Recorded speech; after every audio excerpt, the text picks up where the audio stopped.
Good afternoon, everyone, and welcome. I'm Christina Talaco, and it's really my pleasure to be hosting this webinar today, a very important one, with Professor Bruce Mountain.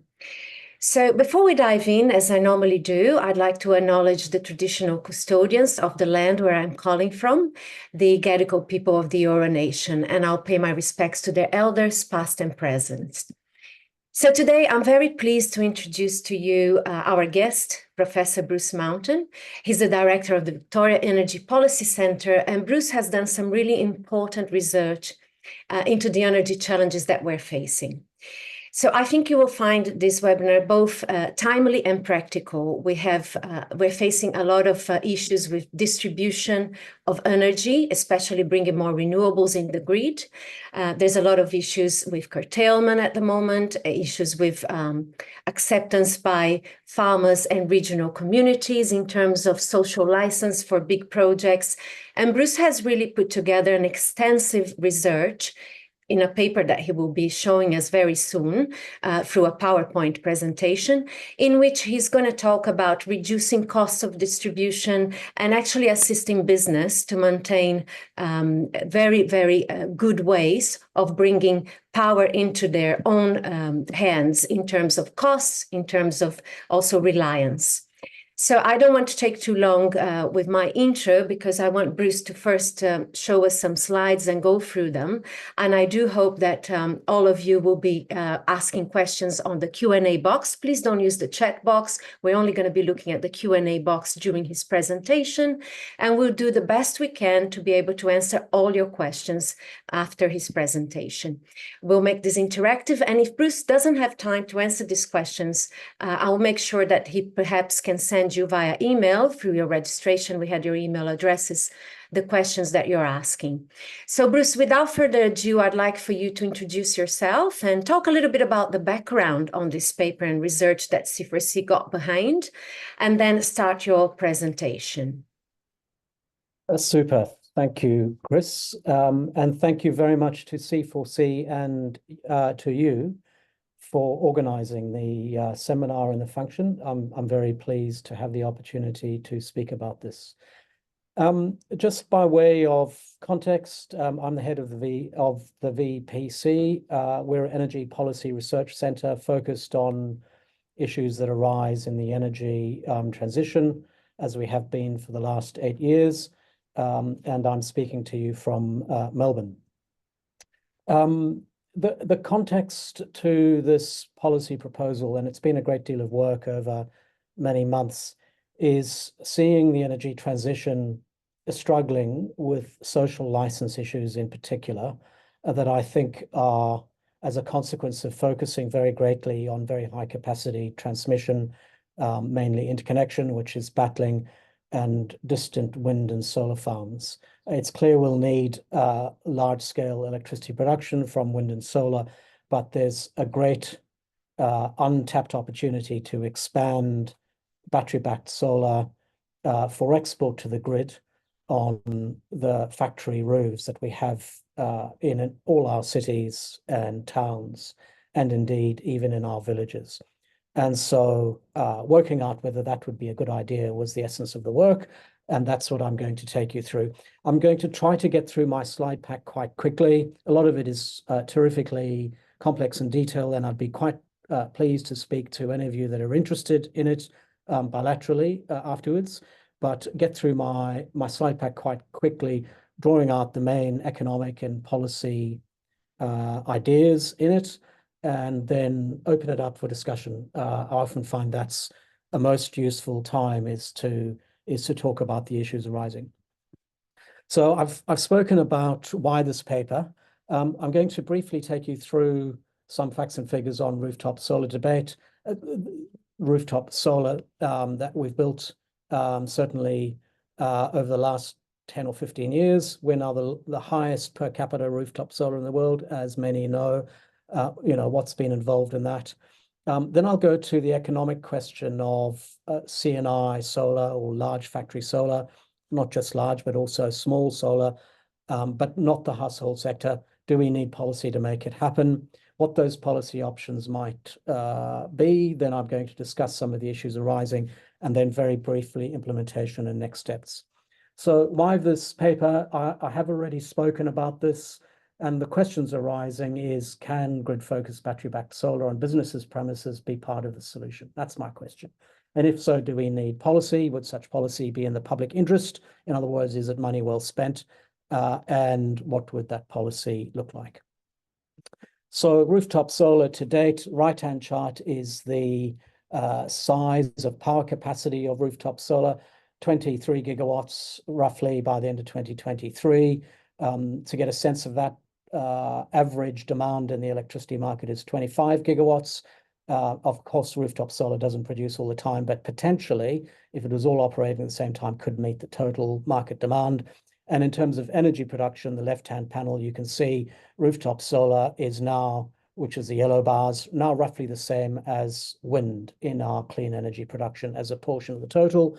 A good deal bigger than farmed solar, now a good deal bigger than we're getting from hydro, and about 5 times more electricity production on annual measure than we get from gas.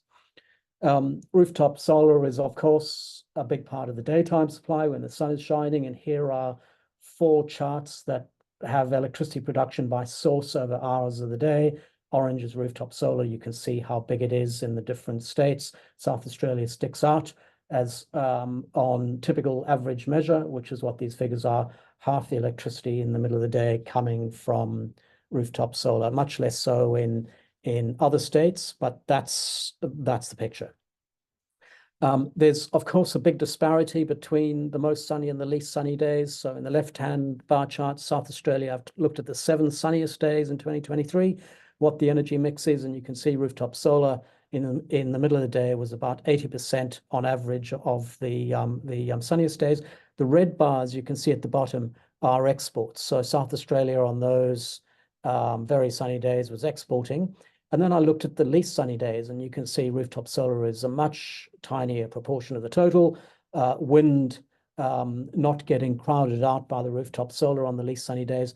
And South Australia, interestingly, even in the least sunny days, still exporting electricity on average on those sunny days. Rooftop solar is the main explanation for lower daytime spot prices, as the market is very well supplied in the middle of the day. Both the self-consumption of solar and even more so the export, about 3/4 of all household rooftop solar is exported to the grid, not self-consumed. And so it has a massive price effect in decreasing demand in the grid for the self-consumed solar, but even more so in increasing electricity supply. And we can see how in the bottom chart, the median spot price has gone down in all the states, but most notably in those with the highest rooftop solar penetration. What was the policy that brought this about? So far, federal government policy, I think I have estimated to be $17.2 billion of public policy, not from the governments, orchestrated by the governments, but taken from electricity consumers, all consumers excepting those that are heavily exposed to international trade, who have a exemption of basically 90% of the cost of the rooftop solar policy, as well as the large scale solar. And you can see how that varies across the small scale and the large scale. Small scale getting much more of the rooftop solar subsidy than large scale. And the energy production over lifetime from the existing rooftop solar that's been installed is worth about 1.5 times the aggregate electricity demand per year. As an annual average, it's about 11% of the annual electricity in the NEM we get from rooftop solar. We can express the subsidies as a cents per kilowatt hour, and we can track it over time. And you can see the red and the blue, which correspond to the different size bands. The dotted being the different size bands. The dotted is the household essentially, and the solid is the large scale solar, and how that's varied over time. There was a surge in the period from 2009 to 2013 when the multiplier was expanded, but basically 2 cents a kilowatt hour on an average cost of production of around 6 cents now comes from a subsidy. And that's been trending down over time as the subsidies have been scaled back. There's, in addition to federal policy support, there's been state government policy support in premium feed-in tariffs. Those are now essentially all but phased out in all regions. And they were worth, we estimate, as a present value, about 4 billion. So in round numbers, 21 billion of policy support has gone into growing rooftop solar so far. So moving on to our central question for business solar, this new policy proposal, do we need policy support? In other words, do we need to ask the public to partly subsidize this policy to make it happen? So this is a table of the levelized cost of electricity, if you like, a jargon term for the average cost of electricity production of rooftop solar in the different states, going between $81 a megawatt hour in sun-rich South Australia and Queensland to 99 in Tas. These prices are typically well lower than the average price of electricity, the variable price of electricity for grid supply. And so we expect to see rooftop solar continue to expand in the business sector when it can substitute for grid supplied electricity. And that's where we're seeing the growth. Companies are putting on solar if they have the load to self-consume. But the volume weighted average price that is actually received by rooftop solar in the wholesale market, which takes account of the fact that it's making a lot of electricity in the middle of the day when prices are very low, is now less typically than the average cost. And I've got the average cost in the top table, and then the weighted average price that they're getting from the market. And you can see in all states how that's trended down over time, such that it's not profitable to be making electricity from rooftop solar and selling it to the grid, just as it's not profitable to be making solar from a solar farm and selling it to the grid. It's not going to happen without policy support if you need to export. What about batteries? Are batteries profitable? Well, that depends how you assume they are operating in the market. How effective are they in charging when electricity is cheap and selling when it's expensive? And who knows exactly what that is, because it depends on their arbitrage strategy. I've looked at two. One is a passive strategy of charging every day between 11 and 2 and discharging between 6 and 9. And then I've said, what is the arbitrage margin or the trading margin you get per kilowatt hour or per unit that you sell into the grid?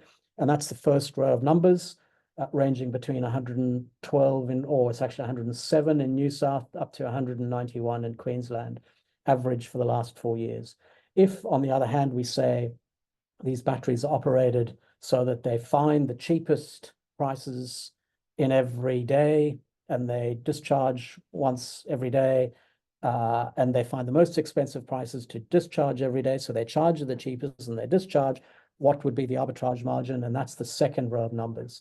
Then I've said, what's the average cost of a battery? And that's the two numbers you can see towards the bottom, $395 a megawatt hour if it's charging from the grid, or 395 charging from the grid, or 325 if it's charged from solar, which is on the premises.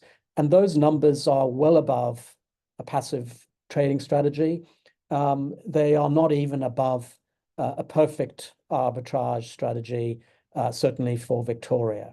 So battery economics is much better for grid supply, but still not profitable, I don't think, unless you've got incredibly savvy trading strategy.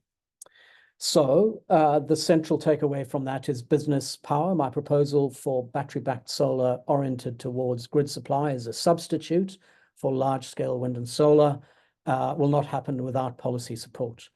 So why, therefore, think about it? And I've identified 10 reasons. First of all, almost all generation and storage in the name needs policy support to happen. And that will be absolutely true for nuclear, as it is for existing wind and solar, as it is also to extend the life of existing coal-fired power stations. And it's true for pumped hydro, and it's true for gas. So it's true for them all. So we need to think about it in that frame. There is a consensus to decrease emissions, but policymakers have refused to bring the cost of greenhouse gas emissions into the economy in the sense that they're explicitly priced. And so it needs government to step in And so if you are to reduce emissions, you need to do it for that point of view. Thirdly, I don't think account has properly been taken of the social costs associated with large-scale transmission and wind and solar. And having not properly brought those into that equation, you are justified in bringing the benefit in to bring on rooftop solar. Fourthly, the market does not adequately compensate generation expansion or storage, does not actually fully compensate it. And so you need policy. And it doesn't fully compensate because it's not covering all of the costs. And those costs include social costs and carbon. Fifthly, business power will improve the utilization of the distribution network, most notably when it's backed by solar. And that reduces the need for distribution network investment, improves the utilization of the network, and so brings average network costs down. Sixth, it will reduce spot prices, most particularly in the evening. So customers will get a gain, not just in the middle of the day as they are now, but also in the evening. It will reduce network losses because it puts production close to the point of use.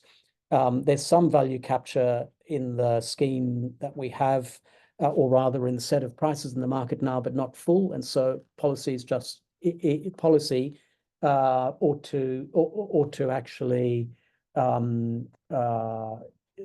change so that we can bring in the cost benefit saving from lower losses.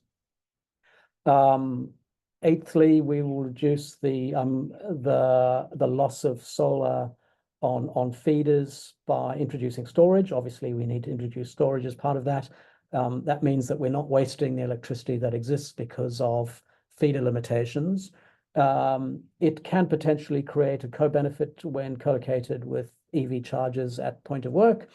And most importantly of all of this policy, compared to all the other energy policies we have in the market now, it's easy to pull the plug on it if it's not working. No one knows quite what the future holds. And so if this policy is not successful, just as policy to produce snowy hydro and a lot of the big transmission projects hasn't been, you can pull the plug on it. You are not tying customers into large capital increments that they can't escape. So what are the policy options? You could just bring in rooftop solar or battery only, or combination of rooftop solar and battery. And we think all three are worth thinking about, but rooftop solar and battery is the preference. Do you provide a capital subsidy or do you provide a subsidy for the energy produced?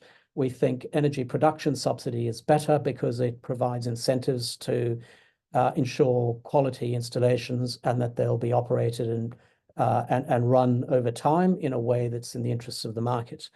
And then finally, if you choose a production subsidy, do you have a flat rate, cents per kilowatt hour rate that doesn't vary by time of day, or do you have time varying? And we think time varying. And so, having gone through this in detail in our paper, the crux of our recommendation is a floor price for rooftop solar production brought in through this policy that's exported to the grid before 11 in the morning or after 2. So no policy support for rooftop solar exported to the grid between 11 and 2, which, as I showed you earlier, are the times of day in which the market supply is very strong.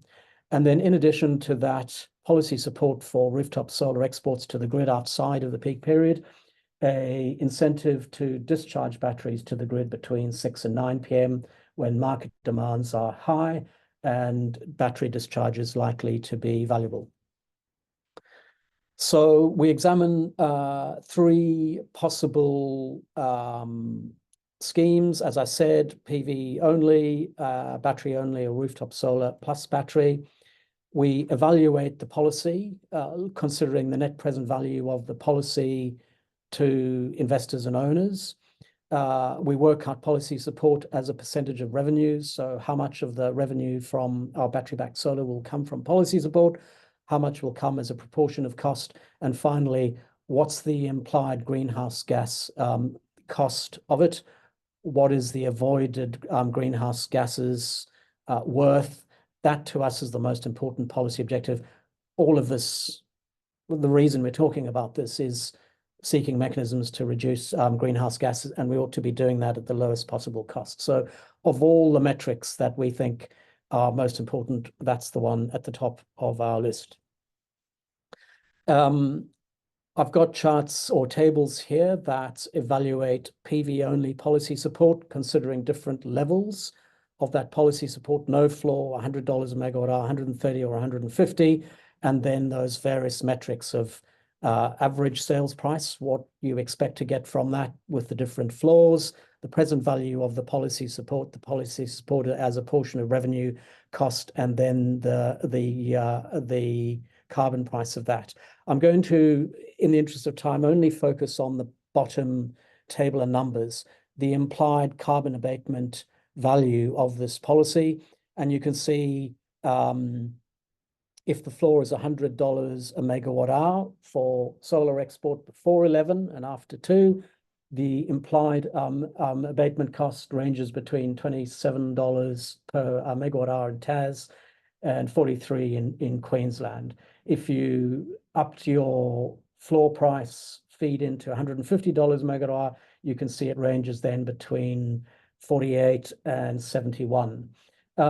These are relatively attractive abatement prices.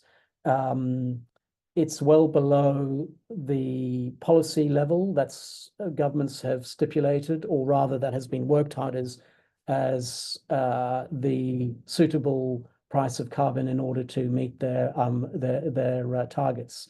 So even though as a portion of the revenues and costs, bringing in solar only is a large proportion in greenhouse gas abatement terms, it's not bad. What about battery only? Again, I'm just going to take you to the bottom row of numbers.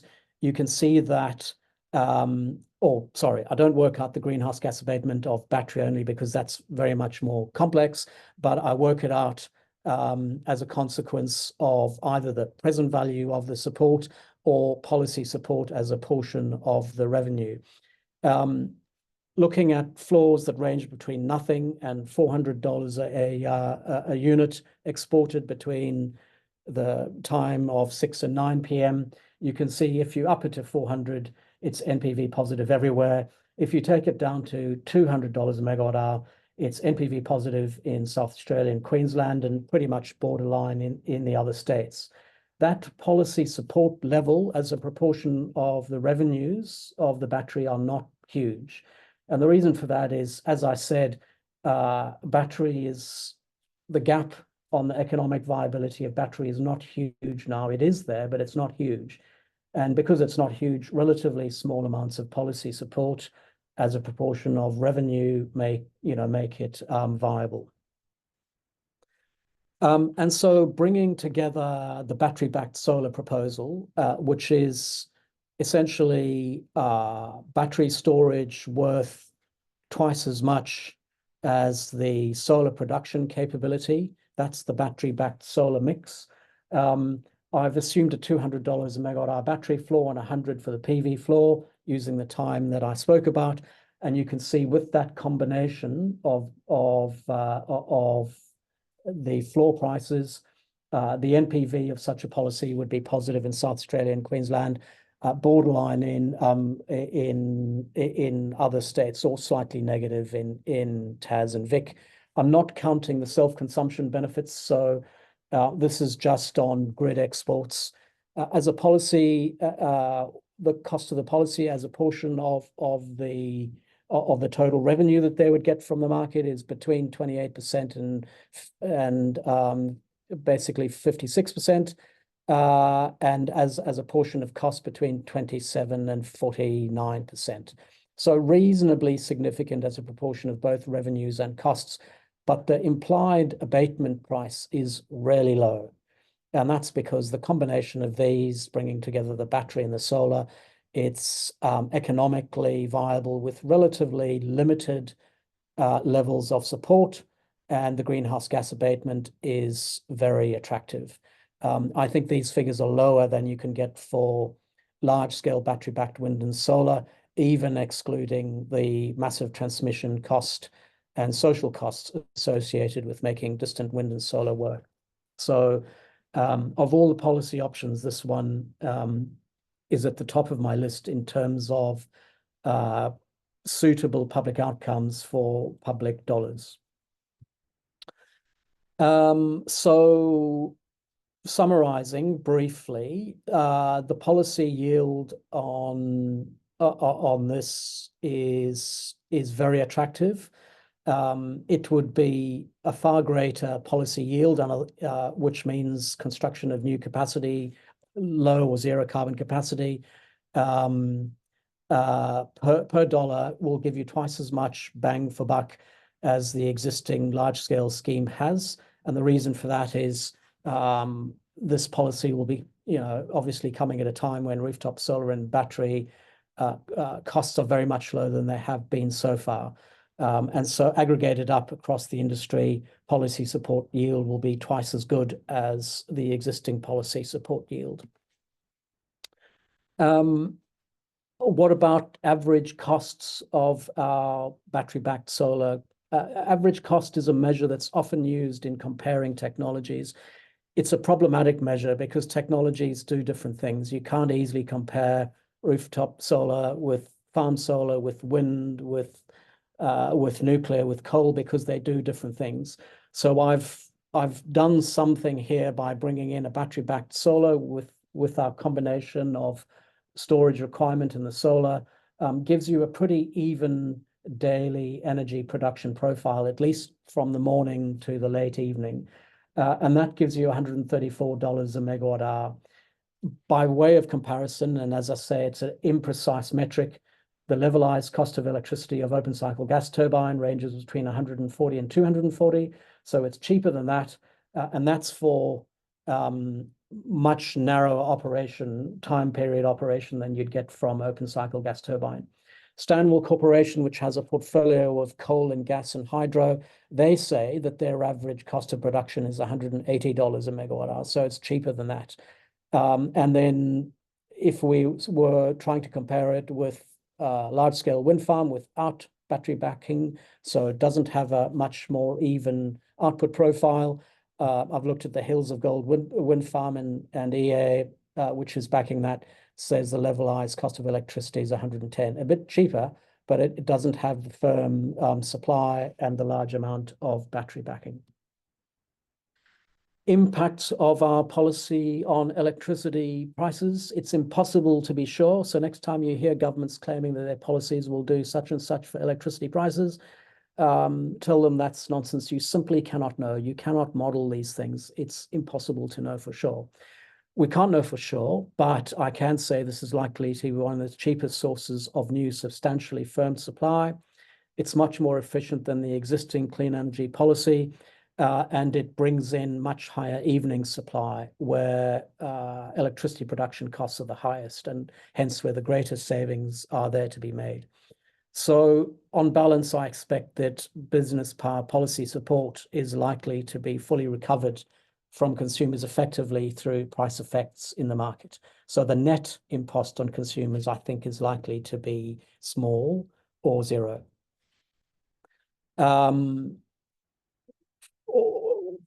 Next question, kind of near to my final questions in terms of policy design questions, is who should be slugged for this policy? Should it be consumers or taxpayers?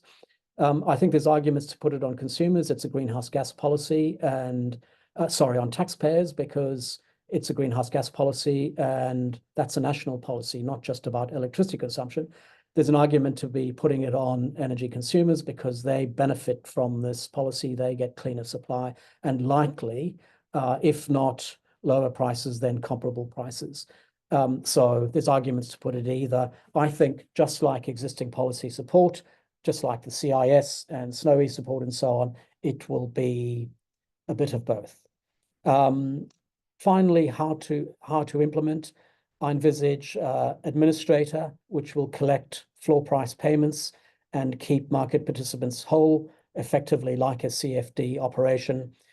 It will recover the revenues to provide the floor prices through distribution network charges, just like the feed-in tariffs were. And then I think there's much scope for useful thought on how the distribution network companies then get back the feed-in policy. Is it a flat payment? Do they allocate it more to small customers or big customers? Do they allocate it to customers that have solar or don't have solar, and so on? I should say this policy, like all policies, has many uncertainties, and modeling any aspect of this, just like all other energy policies, is terrifically uncertain and difficult. And in particular, I like to point to how will the grid, battery, and solar prices evolve. I've assumed they stay the same, grid prices stay the same, battery and solar stay the same, but it may well be that battery and solar continue to get a good deal cheaper and grid prices go up, in which case this policy is going to get cheaper than I have actually modeled it. Will business customers really be interested in this, even if it's profitable? So I've come up with a scheme that makes it profitable. Will they really like it? Will they want it? I think they probably will, and I think companies will arise to make it attractive to them, but that might not be the case. Will the distribution network service providers drag their feet? They've been equivocal on rooftop solar, arguably haven't really stood in the way. Will they stand in the way of battery-backed solar oriented towards the grid? I think probably not. I think they'll probably be attracted to it because they get to sell the electricity that arises from this to other customers, and that gives them a reason for their business. And will the companies that will operate and own these things, which I expect will be energy retailers and new entities that can operate and sell battery-backed solar installations to customers, will they be attracted to the industry? I think based on the soundings I had after I published the report, I think definitely a number of people who've said to me this is a goer and are just itching for policy like this to take up, and I think there's enormous interest. But if all of this is wrong, or if some of it is wrong, and the policy fails, you can kill it, and it can be tweaked if you can find ways to improve it. And so while I can't guarantee it's going to work, I think there's good reason to be optimistic, and I think there's little to be lost by trying. I've got a slide on implementation details. I won't take you through those now. And then finally, next steps. If you want to get the discussion paper and read it yourself, the URL is here, and you can get that from the presentation pack. And I'm interested to understand whether there's an appetite for this in the community and amongst our polity in Canberra and in the States. I think it is. I've heard a lot of interest in it. And finally, I'd like to say I've been doing these sorts of policy proposals for many decades now, and I have to say I've never done one when I've heard as frequently from people I know and don't know, it's a no-brainer. You're reading my mind, it's a no-brainer. Why is it not happening already? And I'm kind of encouraged to hear that. Not so encouraged to hear that all I'm doing is reading people's minds, but that's where I've got to. So thank you.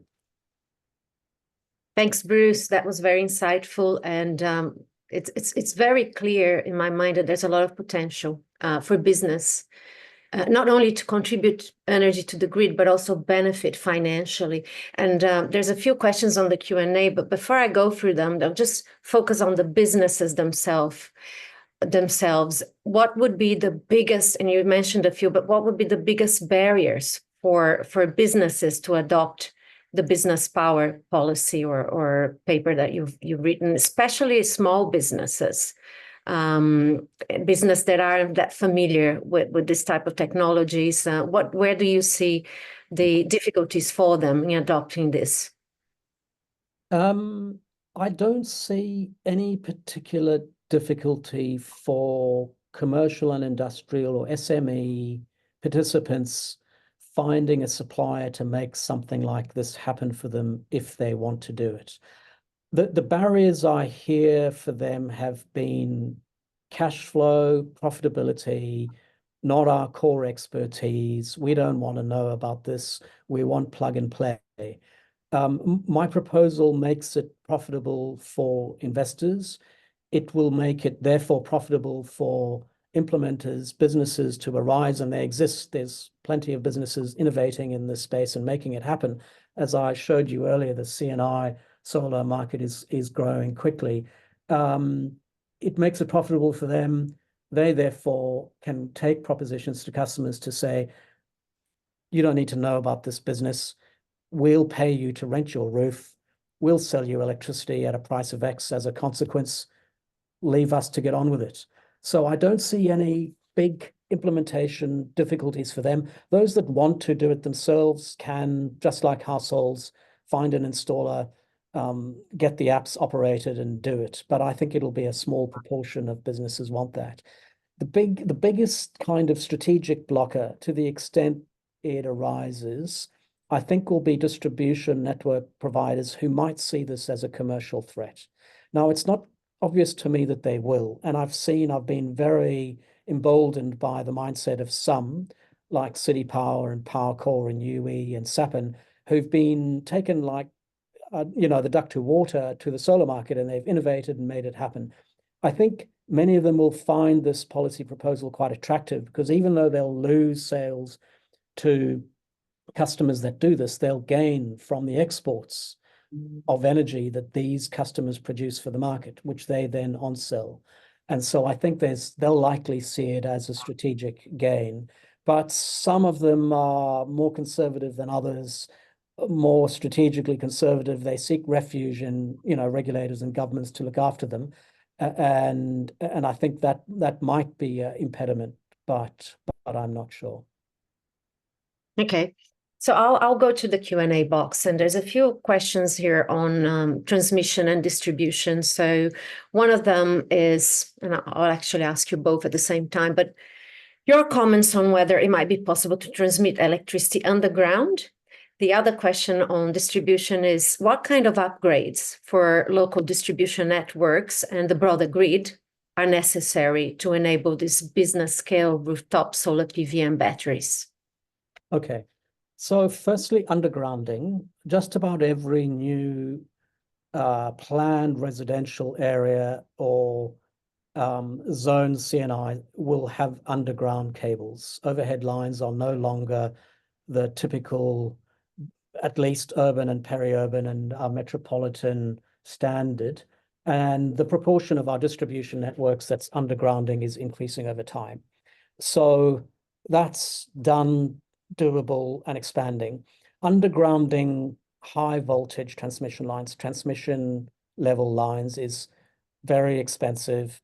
It is therefore done only when strictly necessary. There's limitations in the amount that can be undergrounded in AC networks. You typically need to convert to DC, and that brings in sizable additional costs. So the scope for undergrounding transmission, I think, is limited. I know that many would want to change that, but long distance interconnection, big transmission lines, undergrounding cost is just too high to see a sort of seismic change in that. In terms of the second, what kind of distribution upgrades? Most of this capacity will connect into the medium voltage network, not the low voltage network. There is ample distribution, transformer, and cable capacity on the MV networks. The distribution companies say this all the time. If only we could get the rooftop solar connection on the MV networks, that would be fantastic. So I don't see any sizable distribution network expenditure needed to make this policy happen, partly because of the network connection voltage level, but also because of the battery backing. A whole lot of the peak production from solar is not going to be exported into the grid. It'll be sucked into the battery.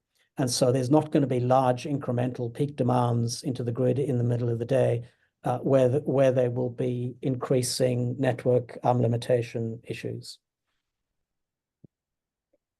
Good. There's a few questions here on greenhouse gas emissions. I'll go for the first one, which is regarding bringing GHG into the economy. How would this be achieved with modeling or analysis that might have been performed to estimate the value of this reduction? Okay, well, there's two questions there. How to bring the broad range of carbon costs into the economy, and secondly, how to kind of model it. Bringing carbon costs into the economy means putting a price on carbon explicitly. That then finds its way through the economy and the things we buy and drives up the prices of those things, but provides an incentive on greenhouse gas intensive enterprises to switch to less greenhouse gas source of production. Being debated ad nauseum, been the subject of national politics for a long time. Both left and right and everything in between has said we're not going to be doing it. And so that brings in policy support for transition onto the taxpayer. That's where it is. So I think that one has been brought to a full stop, and I'm afraid I don't have anything new to add on that. In terms of how to quantify, we can quantify these things by knowing the volume effects of the policy. So what happens when you bring in the solar with the battery back? So we can calculate that. And what are you substituting in electricity production from that? And then what's the cost of the policy support? And that's the essence of the calculation that I did to work out the implied abatement cost as a function of the policy support. So much money comes out of government or taxpayers or consumers, so much goes into the new technology, which abates greenhouse gases by this volume. The quotient of the two gives you the implied cost. Great. And then the other question is on soil carbon sequestration. How does it fit into the overall policy mix, given the current market price of less than $40 per CO2, albeit likely to be times 2 by 2030, and hence take pressure off government meeting targets? I think soil sequestration, soil carbon sequestration, and more generally land use change will be an important part of the greenhouse gas policy picture for Australia. But in the broader schemes of things, it's not even close to the biggest source of greenhouse gas abatement. If we are to achieve emission reduction policy objectives, even gradual rate of change, we simply need to decarbonize electricity supply. That's the long and short of it. And so we need an electricity policy. That figure that you quoted is indeed the going market rate. And as I pointed to in my slides, the implied abatement cost of the policy that we're talking about here is well less than that. And so it's in the public interest to be seeking abatement through factory power policies because it brings in that greenhouse gas abatement more cheaply than the other options. Thanks, Bruce. Another question. What impact will material expansion of rooftop solar have on supply constraints of panels and batteries? Australia's consumption of battery and solar panel relative to the production of them globally, most particularly in China, which is a dominant manufacturer of all of these things, including other applications of storage, motor vehicles, and so on, is tiny. So our demand simply is a tiny dent on the global production. There is no meaningful constraint on global supply as a consequence of our demand. I think there are no big sizable supply chain constraints on the implementation of this policy. It is another step up in rooftop solar and battery implementation, but we already have put solar panels on 3.7 million homes. This will be a much smaller number of properties, but much bigger. But I don't think the size of that market is going to be a challenge for the supply chains and the industries that we have. We will need solar installers to orient towards it, and there's a great expansion opportunity for them there. But I expect that those businesses will be able to grow quickly. Great. The next question is on lithium-ion batteries. If you've considered the emissions generated by making lithium-ion batteries, this ranges from 48 to 120 kilos per kilowatt. But black coal in Australia averages 0.85 kilograms per kilowatt. If the goal is emissions reduction, how long does it take for a battery to realize emissions savings over Australian black coal? Yeah. Okay. So the issue in this calculation, and these are terrifically complex calculations because they encompass manufacturing and use, and that's essentially global. The issue is not just the greenhouse gas abatement in the extraction of the resource. So I think the figure that Ben quotes there is likely to be greenhouse gas abatement or costs or output, which is associated with the extraction and the mining of coal. There are additional greenhouse gas costs associated with the shipping of it, although those are not large. Most of them are associated with the burning of the coal. And there's no debate that the dominant source of global warming is the combustion of fossil fuels, not the manufacture of componentry to avoid it. Extracting lithium has a greenhouse gas cost in the diesel engines and the equipment that's used to extract it, and the mine operations and the shifting and then you incur another whole lot of greenhouse gas once you process the lithium, you ship it, you manufacture, and so on. The typical energy payback periods that I've seen on greenhouse gas calculations for solar panels, for wind farms in particular, are now well less than a year. They were higher, but the industries that make them are now using clean energy more and more in their construction as clean energy penetration rises globally, and the production processes are better. A battery has a longer payback period because it's much more energy intensive to make, but it's still in the short years period.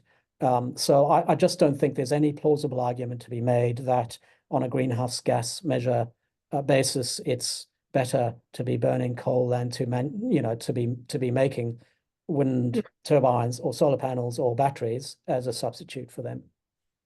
Makes sense. A few more coming up on the Q&A. Do you think new housing developments should be solar passive to reduce the need for panels and battery capacity? I do think efficiency in housing construction matters. There's been rising standards over time. They imposed costs at first and then they became industry standards.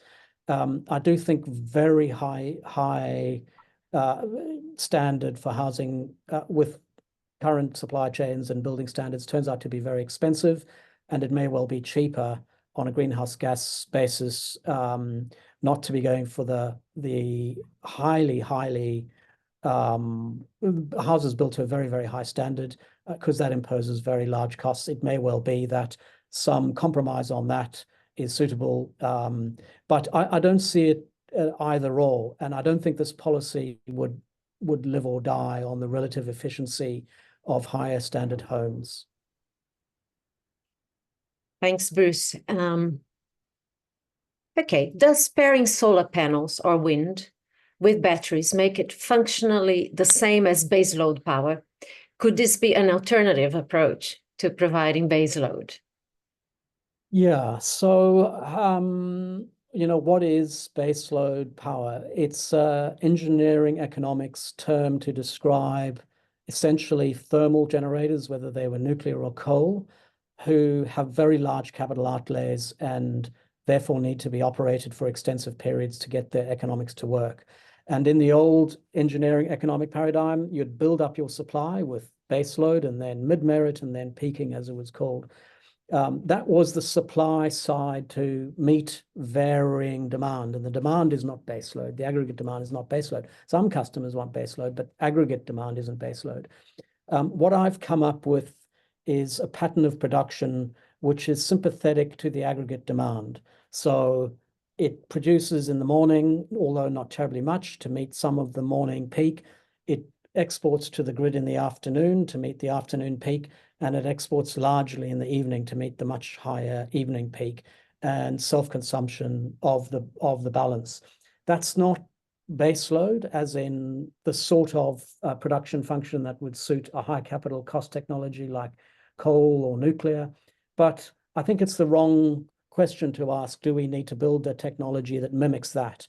That's not, and it never was the objective. We need to build a combination of technology that meets aggregate customer demand at the lowest possible cost. And baseload never was that of its own. You had to have a combination of mid-merit and peaking to meet that. So yeah.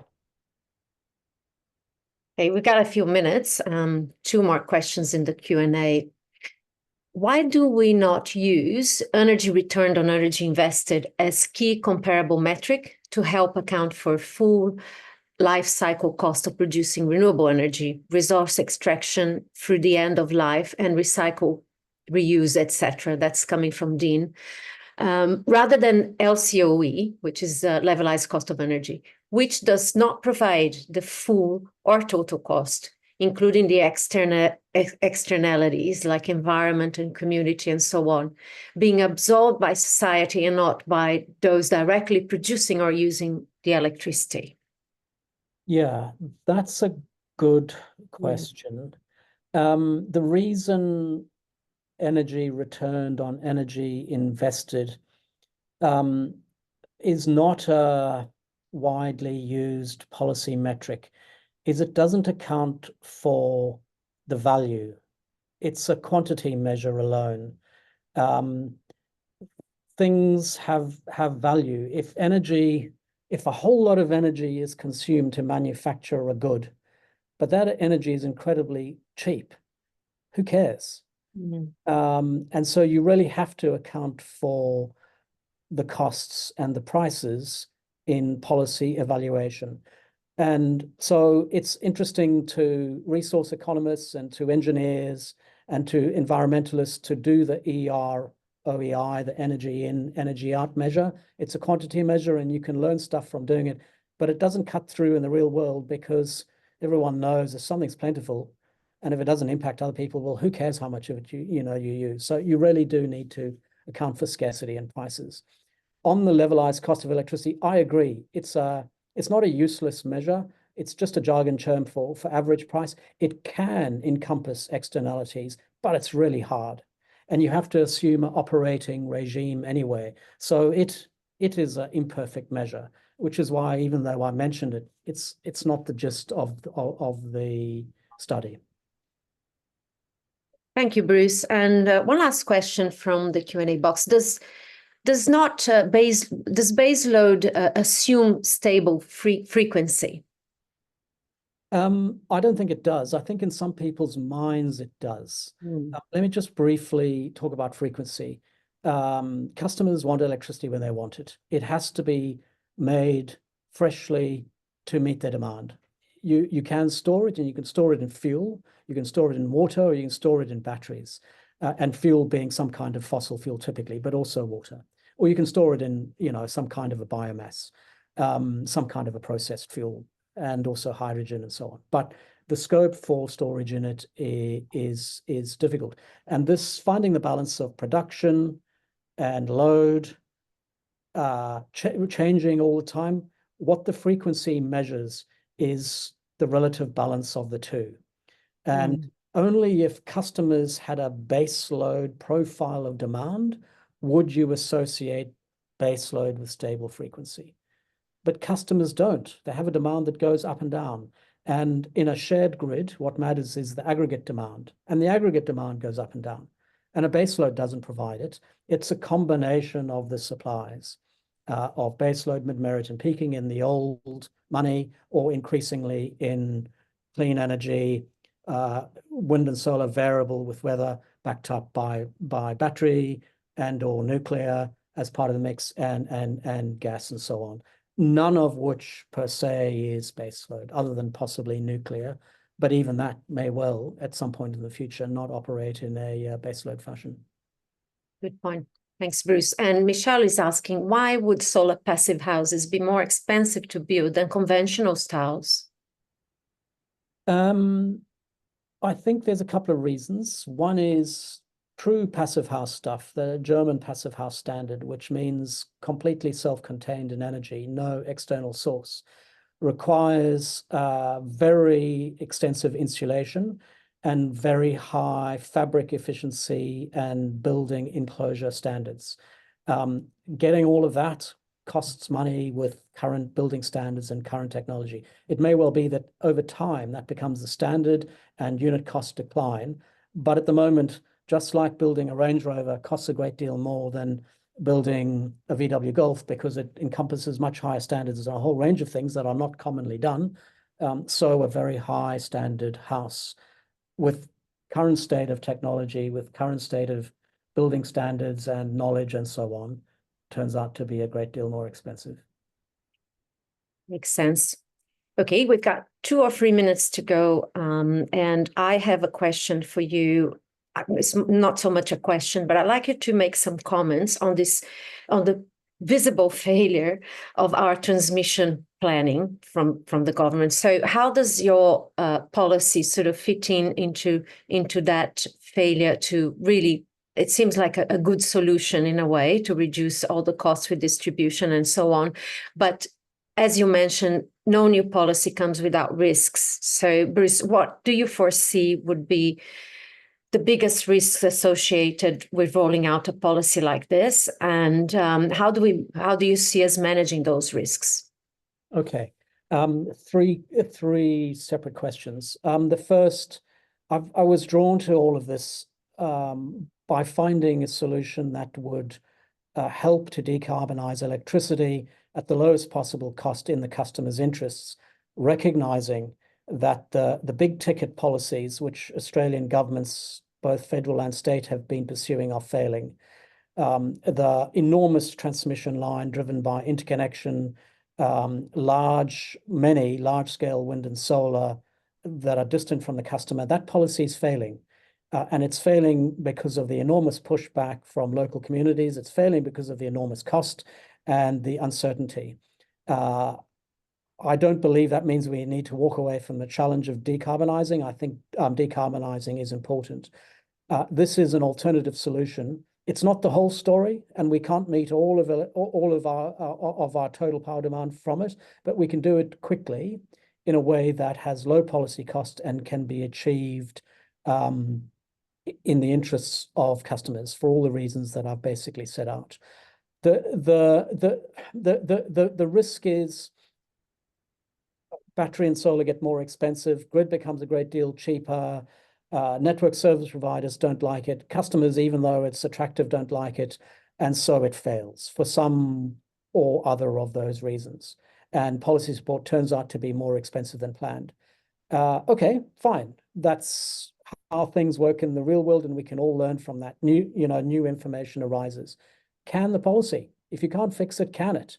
I'm not tying in any party to large capital investments that need to be paid back either by customers or taxpayers. So I think the policy risk associated with my idea is much lower than anything else I can think of that federal or state governments have done. I think it's achievable. Customers like it. They're bound to like it in the same way that they do rooftop solar. So it's hard for me to anticipate that it can fail. I have jolly good reason to believe it'll find a great deal of political support, and I think it is already. Many people in the community, experts or not, have said the arguments are so compelling. I had them all, the underlying ideas myself. Why is it not being done? And I think that question needs to be answered by our politicians. Absolutely. Well, thank you so much, Bruce. You're getting some claps from the audience, and I think you've covered most of the paper that you put forward, where, as I mentioned, C4C is very interested in getting behind it, and anything that can actually reduce costs for customers, reduce transmission, reduce the entire footprint on the environment, and still provide clean energy for Australians is something that we get behind. So well done on that piece of paper. We hope that the government and the private sector will see the benefit in it, because it's quite obvious in many ways to many of us. So for those who would like to maybe get in touch with Bruce, contact us through C4C. You have our email because you received our invitation, president@coalitionforconservation.com.au. We'll put you in touch with Bruce for further questions or, a private session if you wish. I'm sure that he would like to spend more time explaining his paper to everybody who's got an interest. And we thank you all in the audience for all your great questions. And we hopefully see you again at our next event. Bruce, thank you so much. That presentation, Bruce, can we maybe, is it possible to send it to the audience today if they wish to receive one? I'll send an email to everybody who attended with a copy of Bruce's presentation and his contact details. So thank you, everyone, and hopefully we'll see you soon again. Thanks, Bruce. Thank you, Chris. Thank you.